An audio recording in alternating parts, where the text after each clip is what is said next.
You're listening to Supervision with a Vision, where we discuss all things supervision. I'm your host, Sarah, professional counselor, marriage and family therapist, play therapist, eating disorder specialist, and cookie lover, with my co-host, Heather, marriage and family therapist, certified Together in Texas counselor, a Texas transplant from California, and outdoor adventurer. Hi, welcome to Supervision with a Vision. Today, Heather and I are talking about trusting yourself. This week, we read, Before Anyone Else Can Trust You, You Have to Trust Yourself, published in Psychology Today, 2024. Heather, I think this one really relates to new counselors, maybe not as much the interaction we have with clients. Right. It definitely is a supervisee. Mm-hmm.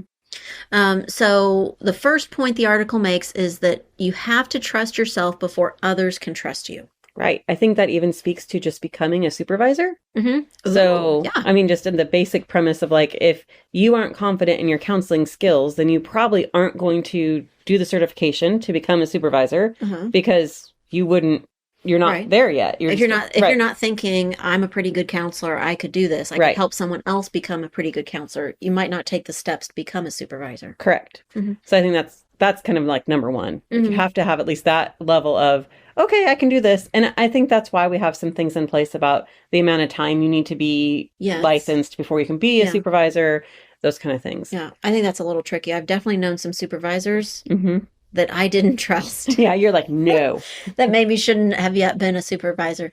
What about a little bit of imposter syndrome as a new supervisor or a new counselor? Oh, yeah, absolutely. I think, especially on the new counselor front, like people are coming to us with a wide band of like things that they need to discuss. And it very likely we don't have experience with that as a brand new counselor.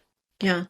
Well, we're talking about trusting yourself. I think there's something to having a little bit of reasonable insecurity, right? Yes, absolutely. Maybe insecurity is the wrong word, but realizing you have your own limits, right? That there's certain things you're not going to be able to handle. Right. If you come in and thinking, I just finished school and I'm the expert in everything, that feels a little bit scary.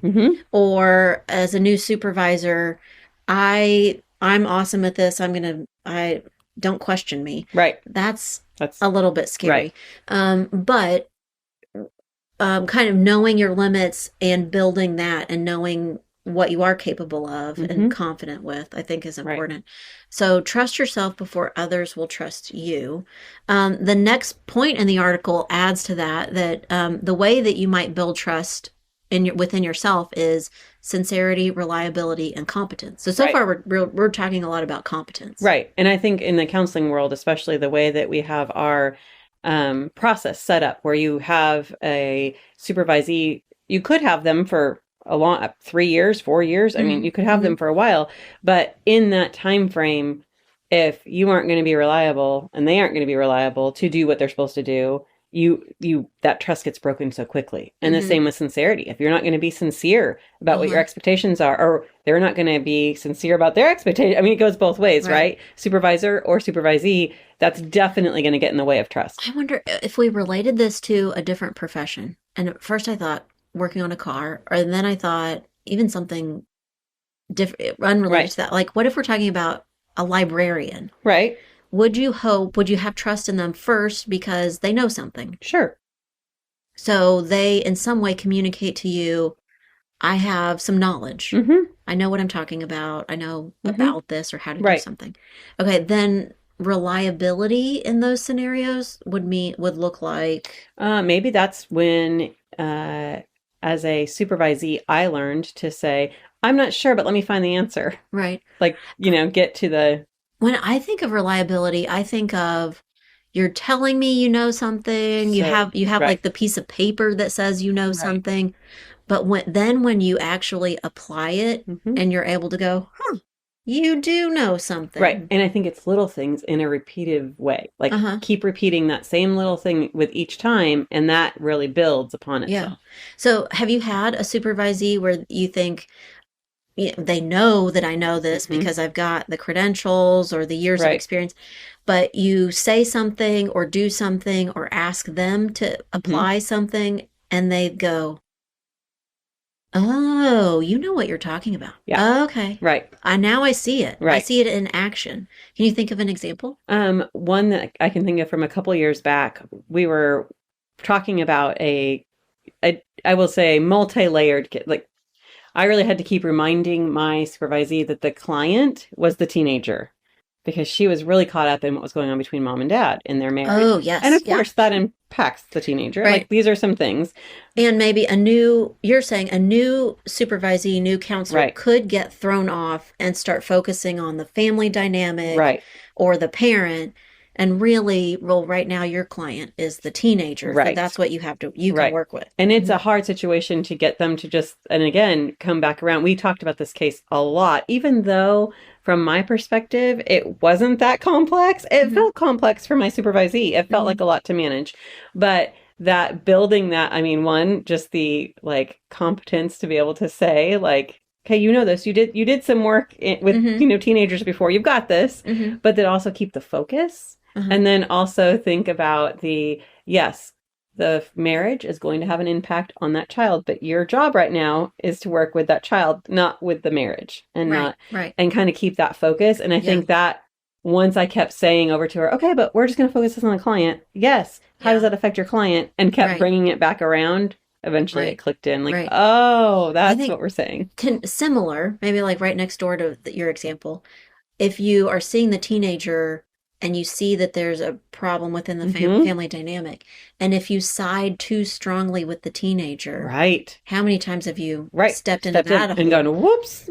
And when you're trying to help a new counselor see that and Mm-hmm. avoid that Mm-hmm. pitfall, and then they realize, oh, yep, Yep. I That's what see happened. how that could happen. Yep. I see how if you over identify with the teenager and make the parent The the bad fault. guy, Yeah. the enemy, it it ends up biting you. Right. And You don't get to be right, effective. Yeah. I can think of a time where I was managing more than supervising a group of counselors, and some of the things I was asking them to do, they were pretty resistant to doing. Mm, They thought this is a pain or it's a lot right. more work for I us. don't We want don't to want do to it do this this. way. Right. Yeah. And I can remember literally saying, I know this sounds like like Hmm. more work for you, but believe me, even in a week's time, you're going to see Right. that this is a really beneficial thing to you. This is going to make your job easier. You're going to Hmm. feel better about your job. And I got a lot of grumbling. And I was right. In about a week, Yeah. It all comes back they around. went, oh, Oh, okay. yeah. Got it. They still weren't happy about it yet, but Right. they went, oh, okay, yes, that was easier, better. But then I think even a little more time, and the grumbling even stopped. Right. You were right. You're right. This Right. is This this makes is. sense now. I Mhm. think, in probably the nature of everything, but especially in the mental health world, so many times when we're training new counselors, it's almost like we've had that experience. We've Right. done that, Right. but they haven't had it and they have to have it. And Hmm. sometimes our job as a supervisor is to go like, okay, they're just going to be grumbly about it, but that's okay because they're Right. going to understand and like see them through it because Hmm. that experience, they need to have the experience Uh-huh. where it's hard Yeah. or a client throws something out in session and they have to do some research on Hmm. whatever it is because that's how we do our job. Right. Um, let's talk about sincerity because we said you build trust by being competent, reliable, and sincere. Hmm. So, what are ways that we practice being sincere that then builds the Right. trust grows in other people with us? I think we do that in supervision by owning the part of it that is the counselor's part of it, Hmm. right? When we Hmm. talk about relationships or building something, we can never be in control of or predict most of the time Right. what our clients are walking in with. Yeah. But you yourself Yeah. can be, So do you think, I think you do probably, but do you own mistakes yes. in supervision? Uh-huh. So if in this example, the example I use it, Right. I implemented some things and the counselors were kind of grumbly, Right. and I said, I know I've been there. Hmm.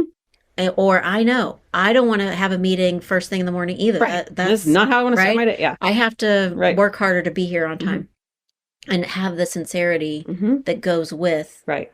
whatever. Yeah, owning the mistake, owning that you recognize it's hard or uncomfortable. A good example I think of this is walking your supervisee through like a abuse report the first time. And like it seems so overwhelming the very first time anyone looks at it or has to do it, and no one wants to do it. But if you can kind of be alongside of them, and this is part of what you will face if you're working, especially with kids. But yeah. What about what happens if you aren't these things? Competent, reliable, sincere. I think it's a breakdown of that trust. Or like, especially with like the reliability, like if they can't rely on you, they also don't learn to rely on their own. Yeah. I think when I hear that, or when I'm asking that question out loud to the two of us, what happens if you aren't? I think I worry I can't be perfect. There's going to be a time where I'm not reliable. Right. Or there's going to be a situation where it doesn't sound as sincere as I would want hope. it to be. Right. I feel like sincerity is a challenge for me when I'm in a hurry. Oh, absolutely. And I have to remind myself to slow down and go, wait, explain why I'm saying what I'm saying. Give some context for it. Right. But yeah, what if you aren't sincere, reliable, or competent? What then? I think that trust doesn't build. I don't think you build relationships. But does that mean it's all or nothing? Like, oh, well, you weren't reliable. No, I think that's it. Right. I think if you weren't, that is again modeling owning it, right? Like owning that situation. I mean, like I didn't do that correctly. I didn't, and I should have looked at this, or when we were talking about that case and I kept referring you back to the client over and over again, that was where I was fixated. But you're right. We do need to follow up on and like give the parts that maybe you need to also assess. It models for your supervisees that like, oh, this is just human. This isn't anything bad or that's something we need to run from. We can kind of lean into it. Yeah. This is making me think about a client I have right now. And I know we've mostly more been talking about supervisees today.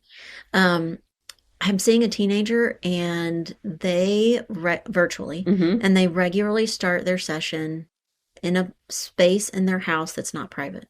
Right. And you're like, what are you doing? Well, I think because this is already kind of a kid that, sometimes engaged, sometimes not, that I've been flexible and allowed that some. And not, this is maybe a twist on reliability, but in that way, I've not been reliable. I've not been consistent. Right. That there are times where I say, we need to be in your room where it's quiet, and sometimes I don't. Recently, I said that again, like, hey, we really need to do this. This has gotten that because I've allowed for inconsistency and not been reliable, we have gotten way far away from where we should be. And the reaction I got was, like surprise. I can't believe you're saying this. And I went, wait, but I've said this a bunch of times. But the issue was I wasn't being reliable. I wasn't reliably or consistently saying the same thing. Right. So she figured there was a little bit of wiggle room. Right. I can do what I want. I want to be on my couch. I don't want to be in my bedroom. My bedroom's a mess. I don't want to take you in there. And so then I mean, piggybacked that with sincerity. Right. I haven't been saying that. Right. That you're right. I need to own it. Right. Yeah. And really her issue, I kind of thought it was it, but this is what she described, is that she's not allowed to have food in her bedroom. Oh, and she wanted to have a snack. She wants to have a snack. So we got into a routine where she would first make a snack and then go to a place in the house where she was allowed to eat the snack. And it just created more, and I mean, just gradually became a bigger issue. Right. That we did have to kind of recalibrate and go, wait, this isn't what we needed to have been doing. We need to kind of get back to the beginning. Be consistent. I can say to you sincerely, I understand. Yep, you want a snack. Yes, I get it. I wonder, yeah, all those things. Right. But also. And also, what's the reason for being in a place that's has some privacy? Right. And allowing her room to do it back to me. Oh, you sure. Be sincere back. So how do we kind of get back to center when we realize, okay, maybe we've not shown the other person competence, reliability, sincerity. And I mean, again, I think the only thing you can do is own it and then change. So be aware of it and then do it different next time. And that's even you gave an example of competence that you would say that's not something I know very much about. Right. Yeah, I don't know. Could you ever go back from that? Like, what if you've gone down the road a little bit, but realized now I've come to a place with, I don't know, sex Right. counseling, sex therapy, Right. we're now past the point of Right. what I know or understand. And so I need to say, Yep. I don't know anything about that. Right. Or that's more than I have. I mean, I think if you think of it in the same way as if you were helping a client, right? If you hit kind of a wall where you're like, oh, okay, well, what is your client going to appreciate more? The fact that you're going to help them find somebody that is competent in that area or whatever, or like, well, we can't talk about that because I don't know anything else about it. Like you're cutting off their process. And I can't think of specific experiences when I've like referred out, but I have referred out and people have come back. Like I've referred out for certain things and then they have come back 6 months later and said, I'm so glad that you did that because now I learned this. And they're ready to jump back into the kind of therapy I do. Okay, the last point in our article is we talked about building trust and for the purpose of others will trust you and how to do that.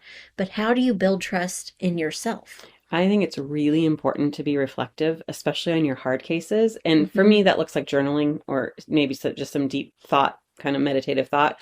But to know that like when we have the hard cases, how we like can reflect and go, oh, that was a mess. And we got through it. And you start to kind of build that, like, I call it like more of like, yes, trust, but also resilience. Like we're going to keep growing and changing and learning. I mean, I'm sure you feel this way, but I've done this a really long time and I still feel like I'm learning something new all the time. Oh, I like that. We're kind of full circle. It's a dance. It's a balance between trusting yourself in a reasonable way, but not being overly self-confident. Right. I mean, that's how you know you can trust yourself, is that there's a limit to what I do and what I know. And that also means then there are some things that I do. And some things I do great. And that's my thing. So, Now, I don't know why this makes me think of the last time I was getting my hair cut. The woman that cuts my hair was telling me almost the exact same thing about cutting hair. Oh, yeah. That makes sense. That she said that she's been doing it for a really long time and that she tells herself that every 6 months she's going to go to a long training. Yeah. She just signs up for a day-long training and that partly she sees it as I'm getting out and doing something different, shaking it up a little bit. But that also it keeps her feeling fresh and confident. Right. Like I know this new trend that's coming in, or I know this new tool I can use. Or, actually, the one she was talking about was when everyone was dyeing their hair of all ages, dyeing their hair gray. Oh, yeah, yeah. And she thought, yuck, I don't want to dye anybody's hair gray. That just doesn't She's sound... like, that is not what I want to do. She said she went to the training anyway and then found a new use for it. Right. She said that she had all these clients that were now wanting to go natural. And that can be helpful. And needed to transition from the current dark dye job that they had to gradually gray. And she went, there we go. Right. That's a piece. Yep. And that she felt new and fresh and confident and had this new skill. So maybe the competence, reliability, sincerity, yes, that builds trust, helps other people to trust us, but in the same way, I agree. It builds trust in ourselves that we learn new things, we continue to be competent. Are we reliable with ourselves? Maybe? I think so, yeah. Yeah. And then you described being sincere with yourself, like realizing I have a limit. Right. Or these are the things I could work on. Right. And in doing that, we can be more trustworthy. Right. Yeah. Okay. Well, Heather and I would love to learn about any of the things that you do to build trust in yourself. Maybe we'd learn some new tricks. And we would also love to hear about suggestions for new topics, for new episodes. Thanks today for listening to Supervision with a Vision. You've been listening to Supervision with a Vision. Head on over to iTunes to subscribe, rate, and leave a review. Be sure to check us out on Facebook and Instagram at Therapy Academy to join the conversation and get show notes. We'll be back next week with more Supervision with a Vision.